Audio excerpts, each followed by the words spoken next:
A wild lynx, years after having its life saved by an unknown woman, reappears unexpectedly. But the most surprising thing isn't just the reunion. It's what this animal did when it found her again. Prepare yourself for an unbelievable story of gratitude and connection between human and nature, and the ending will move you even more. Subscribe to the channel and follow every detail of this unforgettable moment. The Ozark Mountains of Arkansas had remained largely untouched by human intervention for generations, their dense forests creating a natural barrier against the relentless march of progress. Among the ancient trees and moss-covered paths, a solitary lynx moved silently, its paws leaving barely perceptible tracks in the soft earth. The animal carried old scars on its legs, physical reminders of a distant past that persisted even as the seasons had changed dozens of times. Once young and vulnerable, the lynx had been caught in a rusty trap, abandoned by careless hunters who couldn't even remember where they had placed it. Its solitary struggle seemed to have reached its end that day, until an unexpected presence changed its story forever. Morgan Hayes had never intended to venture so deep into the forest. The 35-year-old wildlife photographer had been tracking the migration patterns of birds when an unexpected rainstorm forced her to seek shelter, leading her further into the wilderness than she had planned. It was during this unplanned detour that she found the lynx, its powerful body reduced to a trembling mass of fur, blood seeping from where the trap's metal teeth had clamped around its hind leg. Without hesitation, Morgan faced her fear and the natural instinct to retreat from a wild animal. The care she devoted to the creature was driven by a silent, almost intuitive force.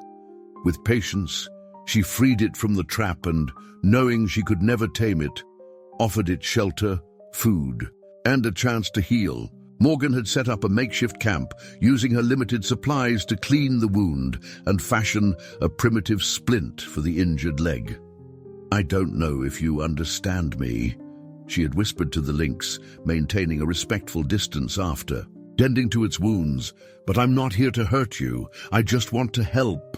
For 3 days, Morgan remained at the camp, watching from afar as the lynx slowly regained its strength.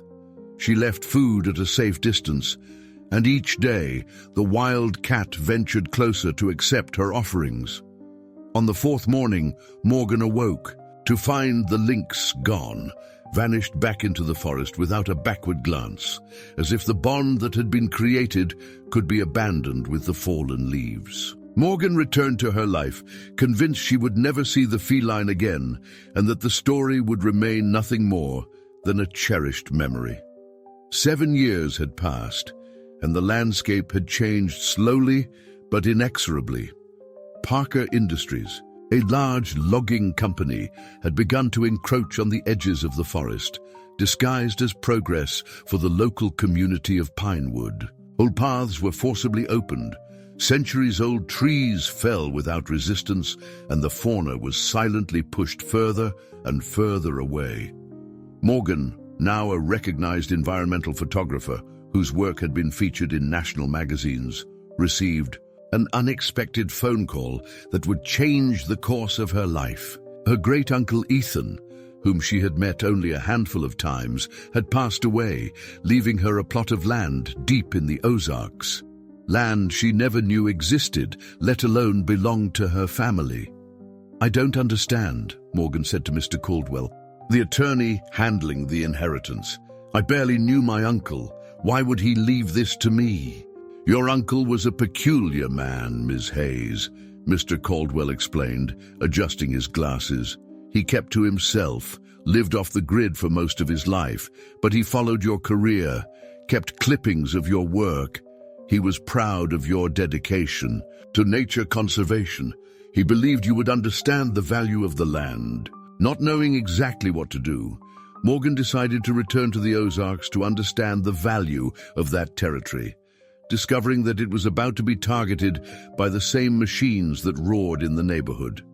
The parcel of land, nestled Deep within the forest contained an old cabin that had seen better days but remained structurally sound.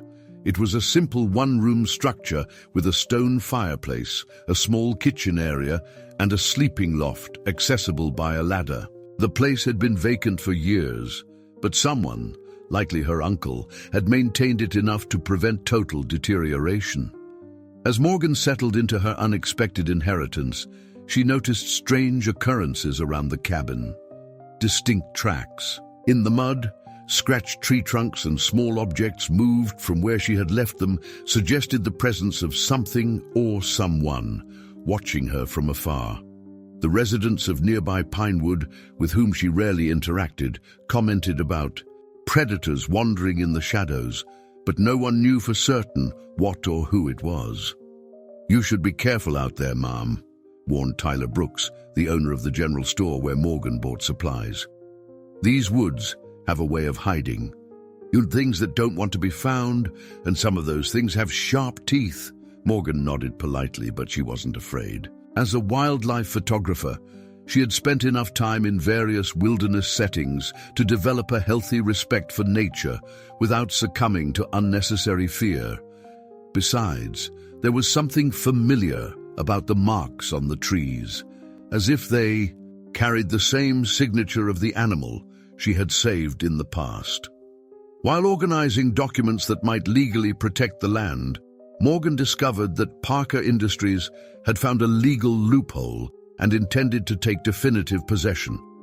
The weight of bureaucracy and the distrust of the local population, who saw in the company's promises the economic salvation of the region, made her situation even more isolated.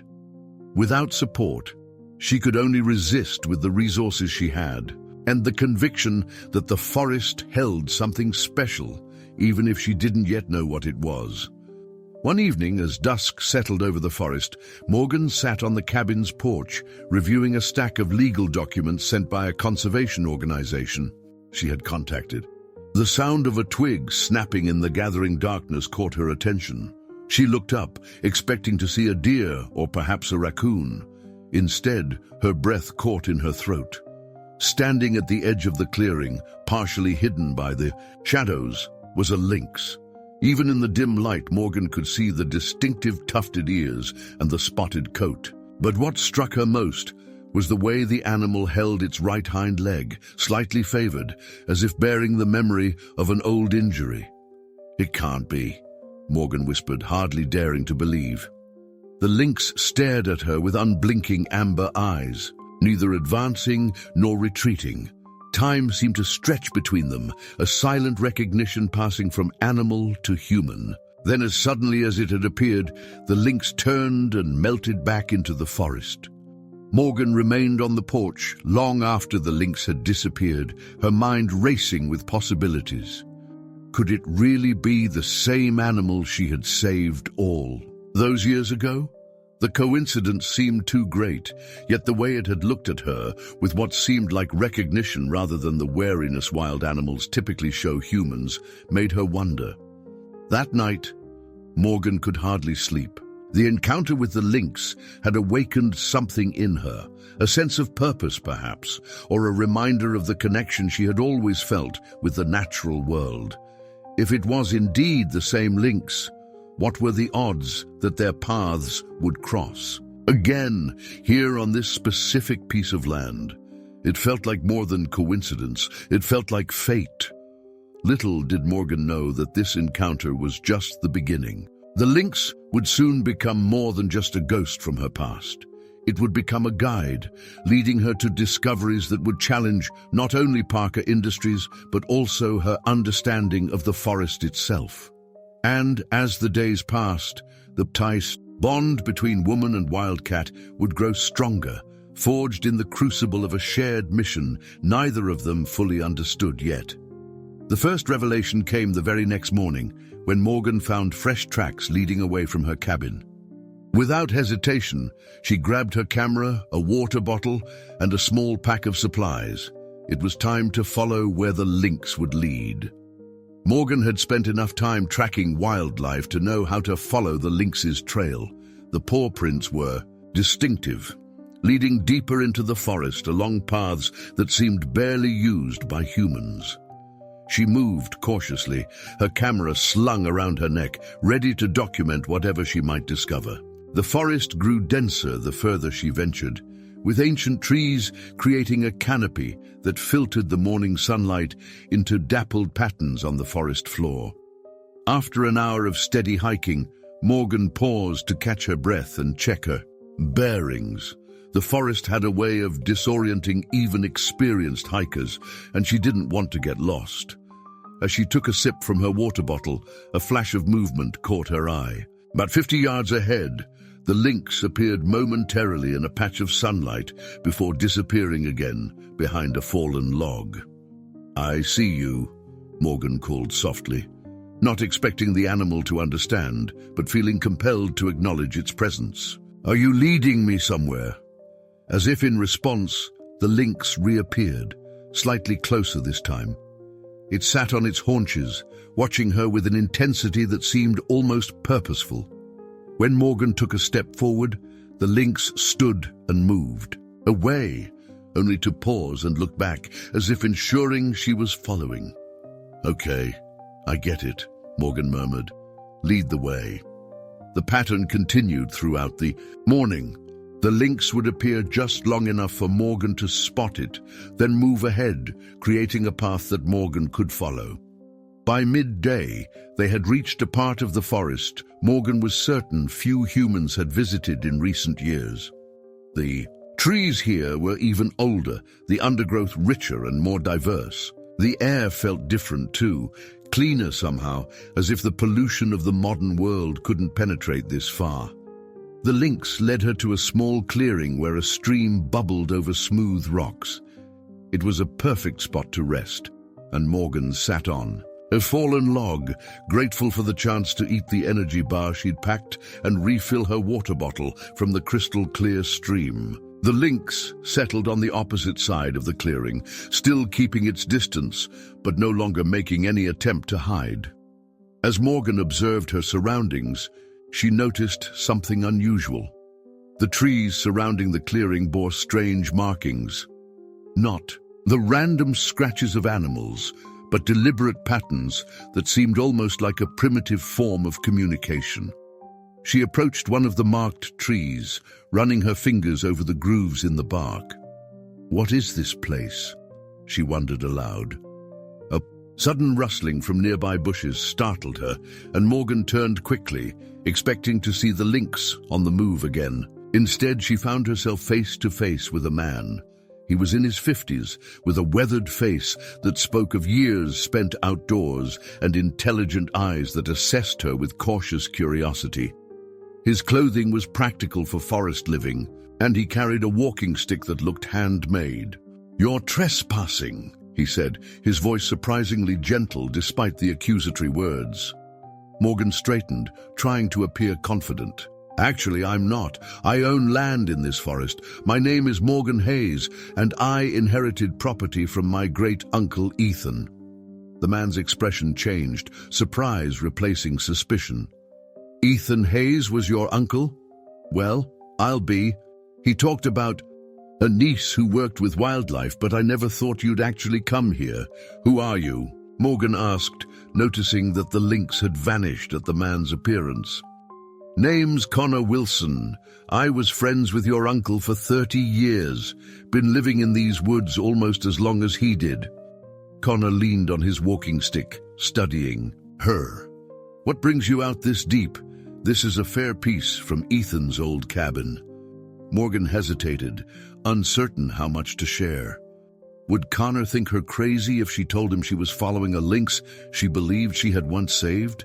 "I'm exploring my uncle's land," she said finally, "trying to understand what I've inherited." Connor's eyes narrowed slightly, as if he suspected there was more to the story, but he didn't press.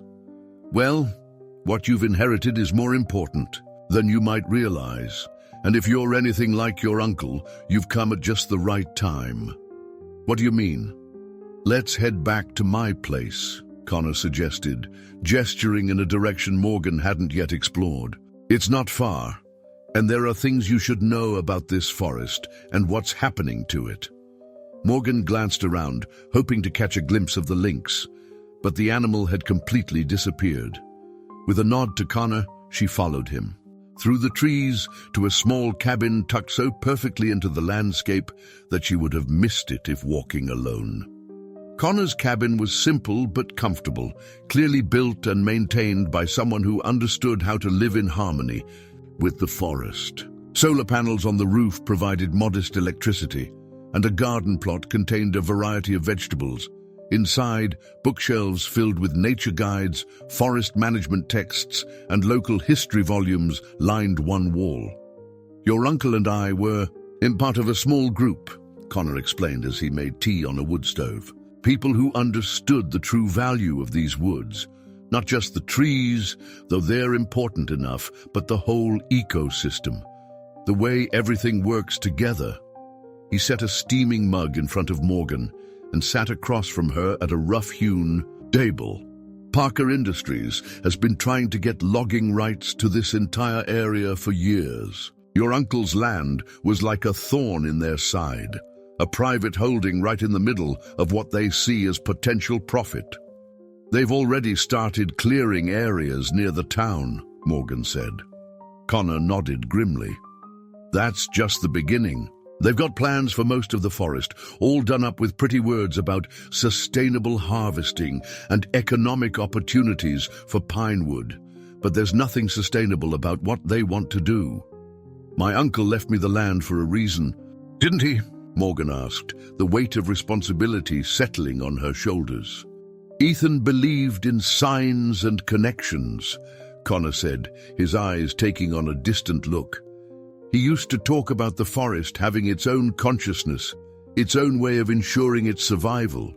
He believed the right guardian would come when needed. He focused on Morgan again. I think he saw you as that guardian. As they talked, Morgan learned more about her uncle's dedication to preserving the forest and the challenges he had faced from Parker Industries. Connor showed her maps of the area, pointing out sections already cleared and those targeted for future logging operations. The problem is, Connor explained, tracing a finger along the boundary of Morgan's inherited property, they've found a legal angle. They're claiming your uncle's deed has inconsistencies that invalidate his ownership. Without proper defense, they could tie you up in court until you're forced to sell. What about environmental protections? Morgan asked. Surely there are endangered species laws or something that could help. That's where it gets interesting, Connor replied, a hint of mystery in his voice. There are indeed unique ecosystems here that should be protected. The problem is documenting them and getting officials to care before the chainsaws arrive. As evening approached, Morgan prepared to return to her cabin, her mind swirling with new information and concerns. Connor walked her part of the way, showing her a more direct route than the winding path she had taken following the Lynx. Keep your eyes open, Morgan, Connor advised as they parted. This forest has ways of revealing its secrets to those willing to see them. And watch for your Lynx friend. Those animals don't form attachments to humans without good reason. Morgan's surprise must have shown on her face because Connor chuckled. I've been watching you since you entered the deeper forest. Saw you following that lynx like it was leading you on a tour. Never seen anything quite like it. I saved it once, Morgan admitted. Years ago from a trap. I can't be certain it's the same animal, but you feel the connection, Connor finished for her. Trust that feeling. In my experience, the most important things in life happen because of connections we can't fully explain. As Morgan made her way back to her cabin in the fading light, she felt a presence keeping pace with her, just out of sight among the trees. The lynx was still with her, watching over her journey through the gathering darkness. It wasn't until she reached the clearing around her cabin that she caught a clear glimpse of the animal, sitting at the forest's edge, its eyes reflecting the last light of day. Thank you, Morgan called softly, knowing it was silly to thank a wild animal, but feeling grateful nonetheless. The lynx blinked slowly, an action that seemed almost like acknowledgement before melting back into the shadows. That night, as Morgan reviewed the documents Connor had given her and studied maps of the forest, she heard occasional sounds outside, the soft padding of paws on her porch, a gentle scratch at the door. Each time she looked out, she caught only a glimpse of a retreating form, but it was enough to know she wasn't alone in her vigil. The next morning dawned clear and cool, a perfect day for exploration. Morgan planned to photograph some of the areas Connor had identified as ecologically significant, hoping to build a case for protection. As she prepared her equipment, a movement at her window caught her attention. The lynx was back, sitting calmly on the porch railing, as if waiting for her to begin the day's journey. "Ready for another adventure?" Morgan asked through the glass. The lynx tilted its head, ears twitching forward in what seemed like an affirmative response. Morgan couldn't have known then that the day ahead would bring discoveries that would change everything, not just for the forest, but for her understanding of the bond she shared with this mysterious creature who had re-entered her life against all odds. The morning air held a crispness that invigorated Morgan as she set out from her cabin, camera equipment, packed carefully in her weatherproof backpack. The lynx, which she had begun thinking of as her guardian despite its wild nature, waited at the edge of the clearing. As soon as Morgan approached, it turned and began moving through the forest, occasionally glancing back to ensure she followed. Today, the lynx took her on a different path than before, leading her deeper into the heart of the forest. The terrain grew increasingly challenging, with steep inclines and rocky outcroppings that required careful navigation. Morgan's photography expeditions had taken her to remote corners of the world, but this forest, her forest now, presented its own unique challenges. After nearly 2 hours of hiking, they reached a series of limestone bluffs. The lynx moved confidently along a narrow ledge, disappearing into what appeared from a distance to be solid rock. Approaching cautiously, Morgan discovered a hidden opening, a narrow crevice that widened into a small cave entrance, barely visible, unless one knew exactly where to look. "Is this what you wanted to show me?" Morgan murmured, hesitating at the entrance. Exploring unknown caves alone was risky, but her curiosity was piqued. She activated the flashlight on her phone and cautiously entered. The passage widened after a few yards, opening into a chamber large enough for her to stand upright. The beam of her flashlight revealed something unexpected. Ancient drawings covered the walls, depicting animals, humans, and abstract symbols. Some appeared to be hundreds, possibly thousands of years old, while others seemed more recent, though still weathered with age. Among the drawings, Morgan noticed recurring images of a large cat that resembled a lynx, often depicted alongside human figures. In one sequence, the lynx led humans to a circular area marked with wavy lines that might represent water. "This is incredible," she whispered, carefully photographing the cave art. "This could be evidence of historical and cultural significance." A soft growl from the entrance reminded her of her guide's presence. The lynx paced impatiently, as if urging her to continue their journey. "There's more to see, isn't there?" Morgan asked, her excitement growing. Emerging from the cave, she followed the lynx along a narrow game trail that wound down the other side of the bluff. The path eventually opened onto a hidden valley, untouched by the logging operations that threatened the outer forests. Here, the trees grew even more majestic, their massive trunks testament to centuries of undisturbed growth. But what truly took Morgan's breath away was the meadow at the center of the valley. It was alive with wildflowers of every color, creating a tapestry that swayed gently in the breeze. Butterflies danced among the blossoms, and the air hummed with the sound of bees. The entire scene felt like stepping into a forgotten Eden. "This is amazing," Morgan breathed, her camera already in her hands. She began documenting the incredible biodiversity, plants she recognized as rare or endangered, insects she had only seen in conservation journals, evidence of numerous animal species living in harmony. The Lynx settled on a sun-warmed rock, watching Morgan work with what seemed like satisfaction. For hours, she photographed, took samples, and made notes, building a comprehensive record of this hidden sanctuary. As Morgan worked, she began to understand why her uncle had been so devoted to protecting this land. It wasn't just a forest. It was a rare ecosystem that had somehow survived when similar habitats had been destroyed by human expansion. The valley could be invaluable to scientists studying biodiversity and forest ecology. The sun was beginning its descent when Morgan finally packed up her equipment, knowing she should start back before darkness made the return journey treacherous. The Lynx, however, had other ideas. It led her to the far side of the meadow, where a small spring bubbled up from between moss-covered rocks, forming a clear pool before flowing away as a narrow stream.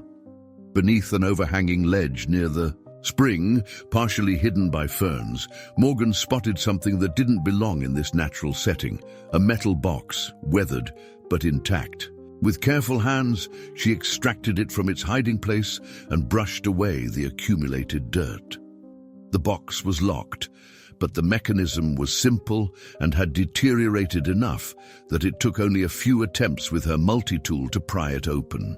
Inside, protected by a watertight seal, she found a leather-bound journal and a collection of documents, all bearing her uncle's distinctive handwriting. "Did you know this was here?"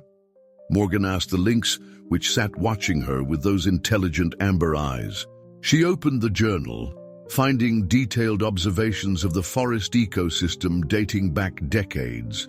But more importantly, tucked between the pages was a folded map, older than the journal itself, with notations in faded ink that marked the valley and surrounding areas as Protected Wildlife Reserve, established 1902. This could change everything, Morgan realized, her heart racing. If the valley had been legally designated as a protected area over a century ago, Parker Industries' claims could be invalidated, regardless of any supposed issues with her uncle's deed. Further examination of the documents revealed correspondence between her uncle and state wildlife officials from years ago, attempting to re-establish recognition of the reserve's protected status. The officials had demanded more concrete evidence of the original designation, evidence that apparently her uncle had eventually found but hadn't been able to submit before his declining health prevented him from pursuing the matter further. Morgan carefully repacked the precious documents, securing them in her backpack.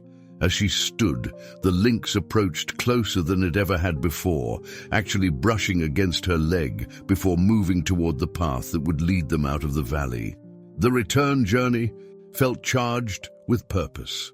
Morgan's mind raced with plans, whom to contact, what legal steps to take, how to ensure these documents reached the right authorities before Parker Industries moved any closer to this pristine wilderness. As they emerged from the forest near her cabin, the setting sun painted the sky in brilliant oranges and pinks. The Lynx paused at the edge of the clearing, and for the first time, Morgan felt bold enough to reach out toward it. The wild cat didn't flee, allowing her fingers to hover just inches from its head, though it maintained a careful boundary, making it clear that while they might be allies, it remained a creature of the wilderness. "Thank you," Morgan said softly. "I don't know how you knew, but thank you." The Lynx blinked slowly, then turned and disappeared into the gathering shadows. Inside her cabin, Morgan spread the documents on her table, examining them more carefully. The journal contained not only ecological observations, but also her uncle's personal thoughts on his connection to the land. One passage particularly caught her attention. The old stories say, "The Lynx is a keeper of secrets, a guardian of hidden places. The indigenous people who lived here before European settlement believed these cats could lead the worthy to sacred sites.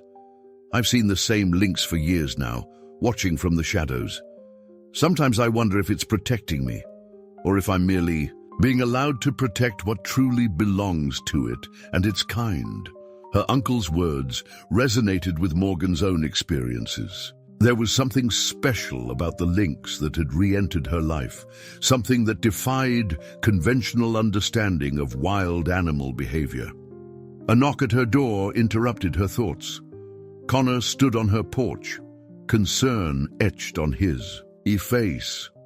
"You need to be careful," he said without preamble. "I ran into some Parker Industries people in town today. They were asking questions about you, about what you've been doing in the forest."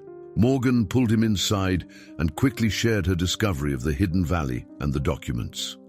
Connor examined the old map with growing excitement. Ethan mentioned rumors of an old conservation designation, but he never could find proof. "This could be exactly what we need." His expression turned serious. "But we have to move fast." Parker has scheduled a community meeting for tomorrow evening to announce an expansion of their operations. They're bringing in local officials, promising jobs and economic growth. "Then we'll be there," Morgan declared, "with these documents and my photographs." "It won't be that simple," Connor warned. "The company has spent years building support in the community. People are struggling economically, and Parker's promises sound mighty appealing when you're worried about feeding your family." Morgan's determination didn't waver. "Then we need to show them that there's more value in preserving the forest than in cutting it down. Sustainable tourism, research opportunities, the prestige of protecting a unique ecosystem. There are alternatives that don't involve destruction." They spent hours planning their approach for the meeting, organizing the evidence and preparing arguments that might sway both officials and local residents. Finally, exhausted but hopeful, Connor left to spread word to the small network of conservation-minded locals he'd mentioned. Alone again, Morgan stepped onto her porch, gazing at the stars that shone brilliantly above the forest canopy. The weight of responsibility settled firmly on her shoulders. This fight wasn't just about honoring her uncle's legacy, or even about asserting her legal rights to the property. It was about something much larger, protecting an irreplaceable natural treasure for future generations. From the darkness came a familiar sound, the soft padding of paws on the forest floor. The lynx appeared briefly in a patch of moonlight, its presence a silent affirmation of her resolve. "We're going to save this place," Morgan promised, speaking both to the lynx and to the forest itself, "whatever it takes." As if satisfied with her pledge, the lynx melted back into the darkness. Morgan returned inside to prepare for the battle ahead, unaware that Parker Industries had resources and determination that would test her resolve to its limits. The company's representatives were already making moves to discredit any opposition, and the community meeting would be just the opening salvo in a struggle that would reveal unexpected allies, hidden enemies, and the true power of the bond between a woman and the wild creature that had chosen to stand with her. But for now, Morgan took strength from the knowledge that she wasn't fighting alone. She had Connor, the documents, her professional reputation as a wildlife photographer, and most mysteriously, the guidance of a lynx that seemed determined to help her protect its domain. It was an unlikely alliance, but perhaps that was exactly what was needed to save a place as extraordinary as this hidden corner of the Ozarks. The Pinewood Community Center was packed beyond capacity. Rows of folding chairs filled quickly with local residents, while Parker Industries representatives stood confidently at the front of the room, flanked by poster boards displaying colorful charts and architectural renderings of a revitalized Pinewood. Mayor James Wilson, a portly man with a politician's smile, moved among the crowd, shaking hands and patting shoulders. Morgan and Connor arrived early, securing seats near the front. They had spent the morning making copies of the crucial documents and preparing a simple presentation of Morgan's photographs. They had also reached out to a contact of Connor's, a retired environmental lawyer named Sarah Mitchell, who had agreed to review their evidence and attend the meeting. "Don't get your hopes too high for tonight," Connor murmured as they watched people file in. "This is just the first step. Parker has been cultivating relationships in this town for years." Morgan nodded, trying to quell the nervous flutter in her stomach. Public speaking had never been her forte. She preferred to let her photographs tell the story, but tonight too much was at stake to remain silent. At precisely 7 o'clock, Mayor Wilson called the meeting to order, his booming voice cutting through the buzz of conversation. "Folks, we're here tonight to discuss an exciting opportunity for our community. As you know, Pinewood has been struggling economically since the factory closure 3 years ago. Tonight, Mr. Blake Parker himself is here to share how his company plans to bring jobs and prosperity back to our town." A tall man in an expensive but deliberately casual outfit stepped forward. Blake Parker had the confident bearing of someone accustomed to getting his way, with sharp features and calculating eyes that belied his friendly smile. "Thank you, Mayor Wilson, and thank you all for coming," Parker began, his voice smooth and practiced. "I grew up in a small town not unlike Pinewood, so I understand the challenges you face. That's why I'm personally committed to ensuring that our timber operations benefit not just my company, but your entire community." For the next 20 minutes, Parker outlined his vision, a sustainable harvesting plan that would create over 100 local jobs, investments in community infrastructure, and promises of minimal environmental impact. His presentation was slick, punctuated with heartwarming anecdotes about other communities revitalized by Parker Industries. "Now, I understand there are concerns," Parker acknowledged, his expression turning appropriately serious. "Some folks worry about the forest they've grown up with, and I respect that. But our plan leaves significant portions untouched, focusing only on areas where harvesting makes the most economic and environmental sense." Morgan tensed as Parker gestured toward a map that prominently featured her uncle's land, her land now, as part of the Phase 1 logging area. "We've recently resolved some long-standing property disputes," Parker continued, "which will allow us to begin operations within the next 30 days, weather permitting." At this, Morgan couldn't remain silent. "Excuse me, Mr. Parker," she called out, rising from her seat. "I believe you're mistaken about resolving property disputes. The land you've marked as Phase 1 includes property that legally belongs to me." All eyes in the room turned toward her. Parker's smile didn't waver, but something hardened in his eyes. "Ah, you must be Ms. Hayes. I was hoping we'd have a chance to meet tonight. My legal team has reviewed the situation thoroughly, and while I understand your uncle left you what he believed was a valid deed, there are significant irregularities that render it questionable." "The irregularities aren't with my deed, Mr. Parker," Morgan countered, summoning her courage. "They're with your understanding of the land's protected status." Before Parker could respond, Mayor Wilson intervened. "Perhaps we should open the floor to comments from community members. Ms. Hayes, you'll have your turn along with everyone else." For the next hour, locals took turns at the microphone. Most expressed support for Parker's plan, citing the desperate need for jobs and economic stability. A few voiced environmental concerns, but seemed reassured by Parker's promises of responsible stewardship. When Morgan's turn finally came, she approached the front of the room with her folder of evidence and a USB drive containing her photographs. "My name is Morgan Hayes. Some of you may know that I recently inherited land from my great-uncle, Ethan Hayes."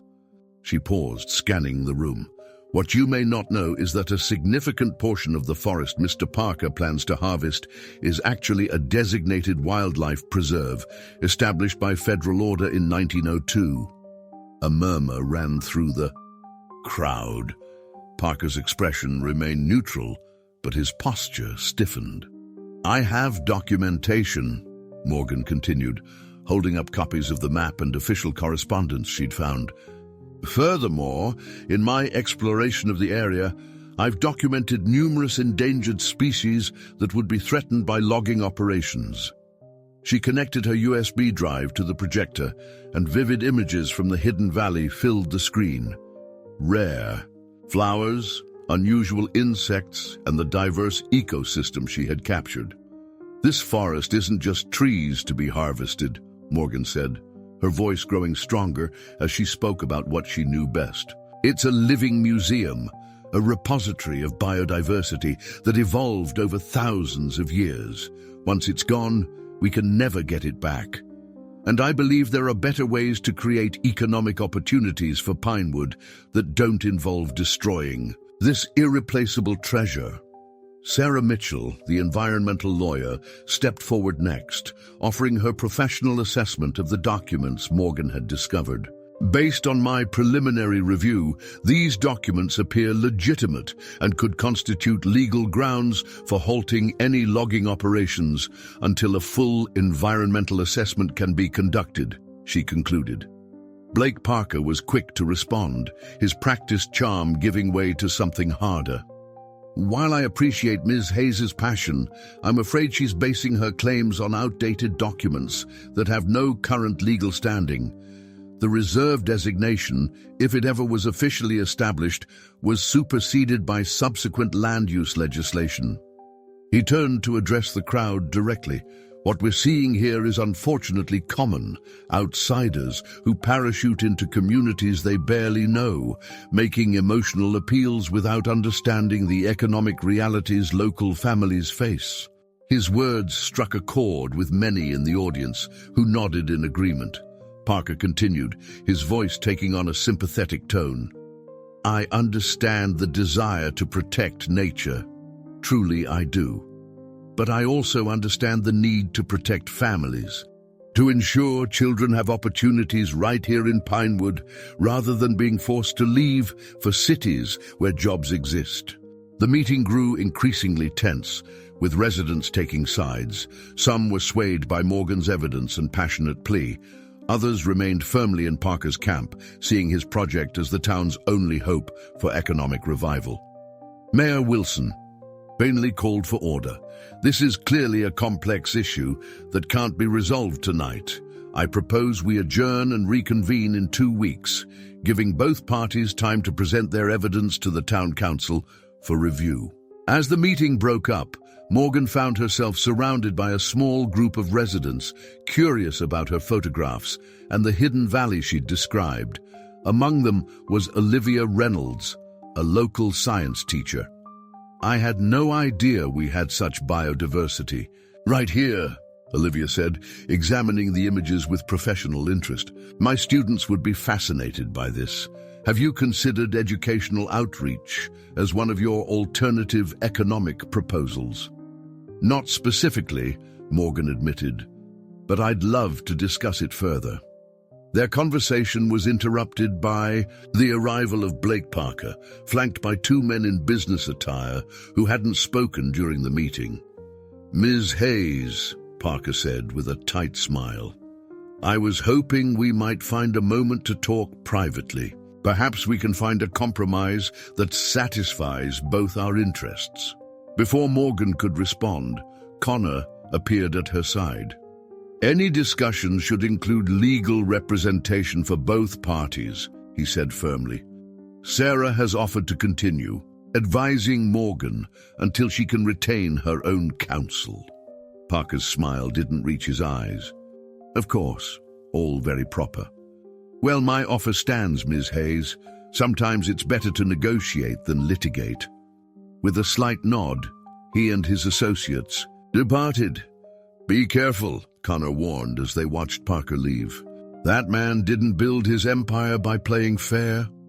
Outside the community center, Morgan was surprised to find several locals waiting to speak with her, including an elderly man who introduced himself as Matthew Jenkins. "I've lived in Pinewood All my life, he told her. His weathered face creased with concern. Your uncle and I used to fish together. He always talked about how special that forest was, said it had secrets most folks couldn't see. The old man leaned closer. I believe you saw those secrets, didn't you? The Lynx showed you. Morgan stared at him in surprise. You know about the Lynx? Matthew nodded. That cat's been around longer than anyone can remember. My granddaddy used to tell stories about it, guiding people who respected the land. Not many believe those tales anymore, but I do. He squeezed her arm gently. You're not alone in this. Fight, Miss Hayes. Not everyone wants to see those trees come down.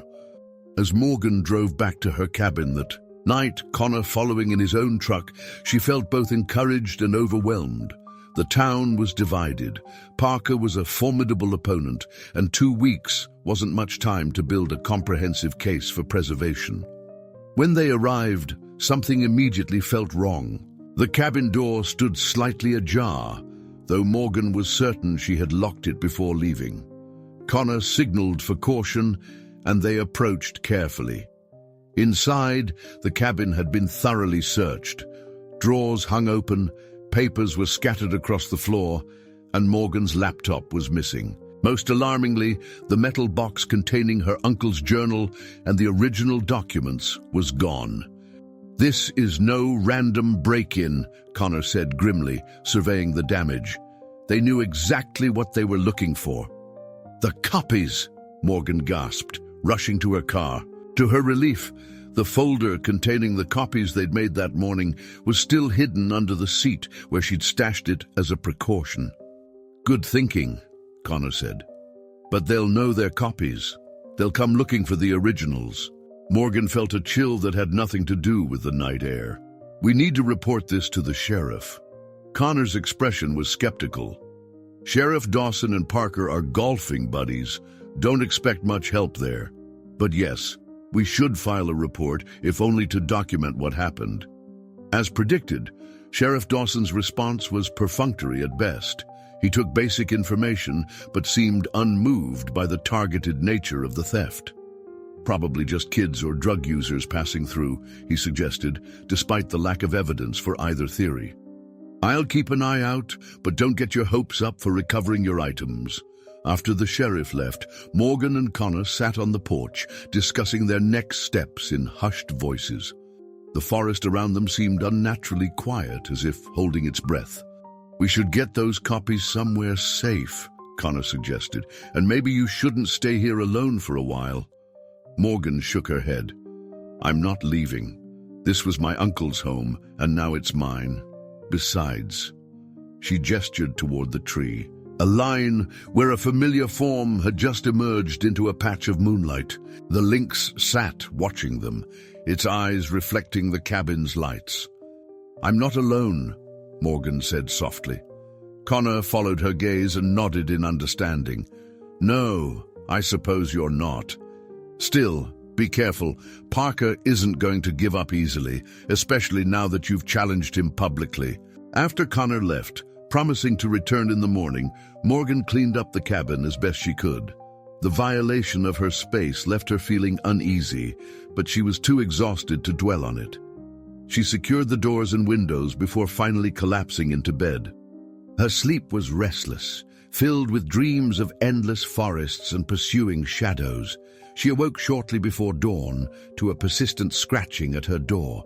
Approaching cautiously, she peered through the window to see the lynx on her porch, pawing insistently at the door.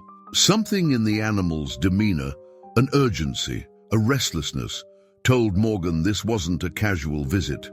When she opened the door, the lynx immediately turned and moved toward the forest, stopping to look back at her with unmistakable intent. You want me to follow you again, Morgan realized. Right now? The lynx made a soft sound, almost like a chirp, and took another few steps toward the trees. Morgan didn't hesitate. She quickly dressed, grabbed her backpack with essential supplies, and followed the lynx into the pre-dawn forest. Something told her that whatever her wild guide wanted to show her couldn't wait for daylight, and might be the key to saving everything she had come to cherish. The forest before dawn was a different world. mysterious shadows, hushed sounds, and air thick with dew and possibility. Morgan followed the Lynx with only the narrow beam of her flashlight to guide her steps. They moved rapidly through the darkness, taking unfamiliar paths that wound deeper into the heart of the forest than Morgan had yet ventured. The first hints of daylight were just beginning to filter through the canopy when the Lynx slowed its pace. They had reached a part of the forest Morgan didn't recognize, an area where massive ancient trees created natural columns supporting a living cathedral. The ground was carpeted with ferns, and the air held a misty quality that gave the entire scene an otherworldly feel. The Lynx padded toward the largest tree, a colossal oak that must have been centuries old. Its gnarled trunk was wider than Morgan's cabin, with roots that rose from the ground like the backs of sleeping giants before disappearing into the earth. At the base of the trunk, partially hidden by the root system, was an opening, not a natural hollow, but what appeared to be a small door, weathered and nearly invisible against the bark. Morgan approached cautiously, her flashlight revealing that the door was actually a metal panel, rusted with age, but still intact. Engraved on its surface was a series of symbols similar to those she had seen in the cave drawings. "What is this place?" Morgan whispered, glancing at the Lynx, which sat watching her expectantly.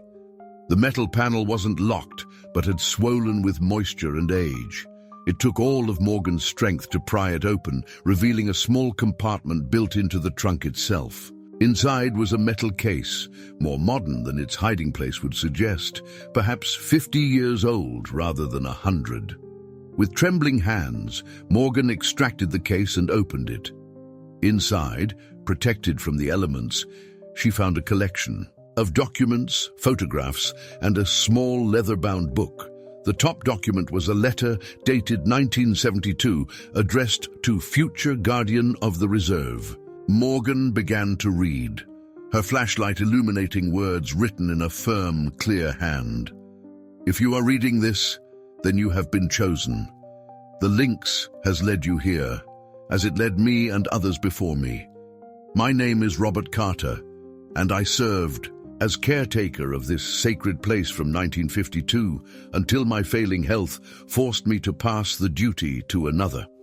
This forest holds secrets that few humans have been privileged to know. It is not merely a wilderness to be preserved, it is a sanctuary that preserves us by its very existence. The original designation as a wildlife reserve was only the beginning of understanding its true significance." The letter went on to explain that the area had been recognized as special long before European settlers arrived. Indigenous peoples had considered it sacred ground, a place where the boundary between the human world and the natural world grew thin. The Lynx, according to their beliefs, was a guardian spirit that chose worthy humans to help protect the forest across generations. Robert Carter described how he had been led to the same hidden valley Morgan had discovered, how he had documented species found nowhere else, and how he had fought against earlier attempts to exploit the land.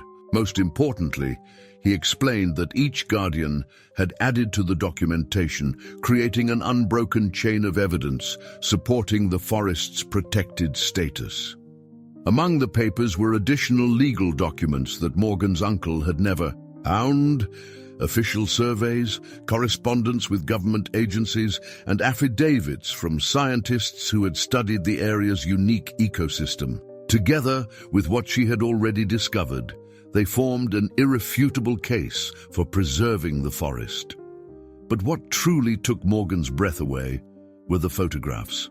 Spanning decades, they showed different people, guardians who had come before, and in nearly every image, somewhere in the background or foreground, was a lynx. The same lynx, Morgan was certain, examining the distinctive pattern of spots on its fur and the old injury to its right hind leg. The animal that had saved her uncle's documents by leading her to them after the break-in was the same one that had guided generations of protectors. As the sun rose fully, bathing the forest in golden light, Morgan carefully packed everything back into the case. The Lynx remained with her, watching with those intelligent amber eyes that seemed to hold the wisdom of ages. "Thank you," Morgan said, reaching out slowly. This time, the Lynx didn't back away but allowed her to gently touch the top of its head, a moment of connection that sent a shiver of something profound through Morgan's body. With renewed determination, Morgan made her way back to the cabin, the Lynx following at a distance.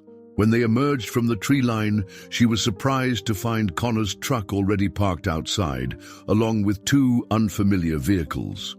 Connor was on the porch, deep in conversation with Sarah Mitchell and a tall, distinguished man Morgan didn't recognize. "Morgan!" Connor called, relief evident in his voice. "Where have you been? We've been worried sick." As Morgan approached, case in hand, Connor made hasty introductions. "This is Dr. Howard Reynolds from the university's Department of Ecological Sciences, and you remember Sarah from the meeting. They've brought some interesting news." Dr. Reynolds stepped forward, extending his hand. "Ms. Hayes, your presentation at the town meeting has caused quite a stir. My daughter Olivia, she teaches science at the local high school, called me. Immediately afterward, when she described the species in your photographs, I knew I had to see for myself. Some of what you've documented shouldn't exist in this region, or possibly anywhere." "Actually," Morgan said, placing the metal case on the porch table, "I have something that might explain that." Over the next few hours, the four of them examined the contents of the case, piecing together the remarkable history of the forest and its significance. Dr. Reynolds grew increasingly excited as he reviewed the documentation of unique species and ecological relationships. "This is extraordinary," he declared. "Some of these species represent evolutionary divergences that could revolutionize our understanding of adaptation and isolation. This forest isn't just worth preserving, it's an irreplaceable scientific treasure." Sarah Mitchell was equally impressed by the legal documentation. "With these records, we can file for an immediate injunction to halt any logging operations. The continuous chain of observation and protection dating back to the original reserve designation creates a compelling case." Their strategy session was interrupted by the sound of approaching vehicles. Through the window, Morgan saw Sheriff Dawson's patrol car, followed by Blake Parker's expensive SUV. They exchanged concerned glances. "Let me handle this," Sarah advised, gathering selected documents from the table. "Just follow my lead." Sheriff Dawson approached first, his expression uncomfortable but determined. "Ms. Hayes, I have a warrant to search these premises for stolen company property. Mr. Parker has filed a complaint alleging that you removed proprietary surveys and land assessments from Parker Industries offices." "That's absurd," Morgan protested. "I've never even been to their offices." Blake Parker emerged from his vehicle, projecting confidence. "The missing documents contain sensitive commercial information. We have reason to believe they were taken during our community presentation and are now in Ms. Hayes's possession." Sarah stepped forward, professional and composed. "Sheriff, my client categorically denies these allegations. Furthermore, she has been gathering her own documentation relevant to the legal status of this land, which we're prepared to share with the appropriate authorities." She handed him a folder containing copies of the most pertinent documents from both the metal box and the hidden case. These establish beyond any reasonable doubt that a significant portion of the forest, including areas Mr. Parker intends to log, falls within a federally designated wildlife reserve. Any logging activity would constitute a clear violation of federal environmental protection laws. Sheriff Dawson accepted the folder with evident reluctance, glancing uncertainly between Sarah and Parker. "Those could be forgeries," Parker scoffed, though a flicker of concern crossed his features. "In any case, the original designation, if it existed, has been superseded by more recent land use regulations." "Actually, that's not correct," Dr. Reynolds interjected, stepping forward. "I'm Dr. Howard Reynolds, Chair of Ecological Sciences at the State University. The reserve designation was never officially revoked, merely forgotten in bureaucratic transitions. More importantly, the ecological significance of this area meets multiple criteria for protected status under current regulations. Parker's confident facade began to crack. You can't just suddenly declare land off limits based on some old papers and pretty pictures of flowers. My company has invested millions in preparation for this project. We have contracts, commitments to fulfill. Perhaps, Sarah suggested coolly, you should have conducted more thorough due diligence before making those commitments. Mr. Parker, my client is prepared to pursue this matter through every available legal channel, and I assure you, these documents will withstand any scrutiny. The standoff continued for several tense minutes, with Parker alternating between veiled threats and attempts at compromise.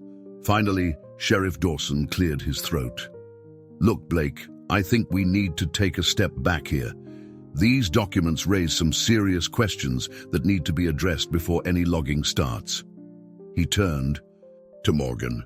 I'll still need to conduct a search as per the warrant, but I'll be looking specifically for the items described in Mr. Parker's complaint. The search was brief and predictably fruitless. As the sheriff and a fuming Parker prepared to leave, Morgan noticed the Lynx had appeared at the edge of the forest, watching the proceedings with what almost looked like satisfaction. This isn't over, Parker warned as he got into his SUV. You have no idea what you're up against. But Morgan, standing with her new allies and the knowledge of those who had stood guard before her, felt a calm certainty. Neither do you, Mr. Parker, neither do you. The following weeks brought a whirlwind of activity. Dr. Reynolds arranged for a team of university researchers to document the Hidden Valley's extraordinary biodiversity. Their preliminary findings were compelling enough to attract attention from national conservation organizations and scientific journals. Sarah filed legal motions that effectively halted Parker's operations, pending a full environmental review. Most surprisingly, the town of Pinewood began to shift its perspective. As news spread about the forest's unique status and the possibility of sustainable alternatives to logging, residents started to envision a different future, one where the town's natural heritage became its greatest asset, rather than a resource to be exploited. Olivia Reynolds organized field trips for her students, creating educational programs that brought young people into the forest to learn about its ecosystems. Connor worked with local craftspeople to develop sustainable forest products that could be harvested without damaging the environment. Matthew Jenkins and other longtime residents began sharing their stories and traditions associated with the forest, creating a cultural narrative that complemented the scientific discoveries. Parker Industries didn't surrender easily. They filed countersuits, hired their own experts to challenge the findings, and continued to lobby local officials. But as public opinion shifted and the legal and scientific evidence mounted, their position weakened. Eventually, faced with negative publicity and the prospect of a protracted legal battle they might well lose, they approached Morgan with a settlement offer. In exchange for dropping their claims to the most ecologically sensitive areas, including Morgan's inherited property and the Hidden Valley, they would be permitted limited, sustainable harvesting in less critical zones under strict oversight from environmental authorities. It wasn't a complete victory, but it was a workable compromise that would preserve the heart of the forest. On the day the agreement was finalized, Morgan hiked alone to the Hidden Valley, carrying the leather-bound book from the metal case. It was a journal, she had discovered, passed from guardian to guardian, each adding their observations and experiences. Her uncle had been the most recent contributor, though his failing health had prevented him from completing his final entries. Sitting beside the clear pool where the spring emerged, Morgan opened the journal to a blank page and began to write her own story. How a wildlife photographer had unexpectedly inherited not just land, but a sacred trust. how a lynx had guided her to critical discoveries, and how a community had come together to protect something irreplaceable. As she wrote, a movement caught her eye. The lynx had appeared silently, approaching closer than it ever had before. It settled on a sun-warmed rock nearby, regarding her with those ancient, knowing eyes. "I understand now," Morgan said softly. "This isn't just about saving trees or even species. It's about remembering our connection to the wild, about maintaining the balance." The lynx blinked slowly, a gesture that felt like acknowledgement. "I don't know how long you've been guiding people through this forest or how many guardians came before me," Morgan continued. "But I promise I won't be the last. This place will remain protected, and your story will be told." For a long moment, they sat together in companionable silence. Woman and wild creature, linked by something beyond ordinary understanding.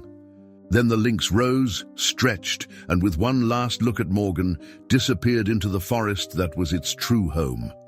Morgan remained beside the spring, feeling a profound sense of peace and purpose. The path ahead would not be easy. There would be other battles to fight, other threats to confront. But she was not alone. She had allies in both the human and natural worlds, and together they would ensure that this sacred place continued to thrive. As the sun began to set, casting golden light through the ancient trees, Morgan made her way back to the cabin that was now truly her home. The lynx did not follow, but she felt its presence nonetheless, a silent guardian watching over the forest and those who pledged to protect it. And in the years that followed, visitors to those woods would sometimes catch a glimpse of a distinctive, tawny form moving through the shadows, or hear stories from the locals about the mysterious lynx that had watched over the forest for generations. Some dismissed these tales as mere folklore, but others, especially those who spent time with Morgan Hayes in her little cabin in the wilderness, wondered if there might be more to the stories than most people could understand. A special bond between humans and nature that transcended ordinary explanation, a sacred trust passed down through time by those worthy of receiving it. For Morgan, the truth was simple. Sometimes, the most important connections in our lives come from unexpected sources, and the greatest wisdom can be found not in human knowledge, but in the ancient rhythms of the wild places we have almost forgotten how to hear. Dear listeners, we hope that Morgan's journey with her remarkable lynx companion has touched your heart and awakened your connection to the natural world around us. This story reminds us that sometimes the most profound bonds can form between the most unlikely beings when we open ourselves to nature's wisdom. If you've enjoyed this tale of preservation and unexpected friendship, don't forget to subscribe to our channel and hit the like button below. We bring you unique stories that explore the complexity and beauty of life every single day. For more captivating narratives that celebrate our relationship with the natural world, check out our special playlist by clicking on the link to your left. What unexpected animal connections have you experienced in your own life? We look forward